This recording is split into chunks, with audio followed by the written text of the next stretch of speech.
Θα ήθελα να κάνουμε ραδιοφωνικές εκπομπές στο μαθητικό ραδιόφωνο. Μα πώς, πού? Στο διαδίκτυο. Στο διαδίκτυο, δύσκολο. Τι, δεν γίνεται. Μα γιατί? Άπαπα, θέλει.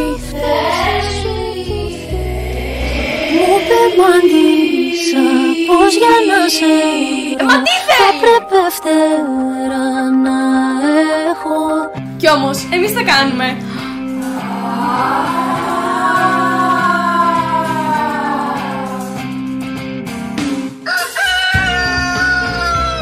Καλησπέρα σας! Η εκπομπή Οδός Μουσικών Ονείρων από τα Μουσικά Αυγά του Μουσικού Σχολείου Βέρειας είναι και αυτή την Κυριακή κοντά σας.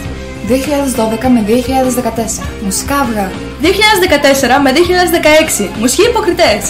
2016 με 2018, και τα μυαλά στα πεντάγραμμα. 2018-2019, οι ταξιδιώτες του Μουσικού Σχολείου Βέρειας. Επιστροφή στα Δρανία!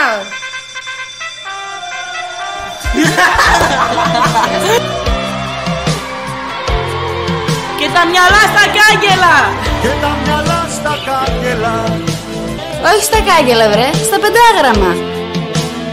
Οι μαθητές του Μουσικού Σχολείου Βέρειας Εμπνεόμαστε, μαθαίνουμε, Εκφραζόμαστε, Δημιουργούμε. συνεργαζόμαστε, επικοινωνούμε. Κάνουμε τα θέλω μας πράξη.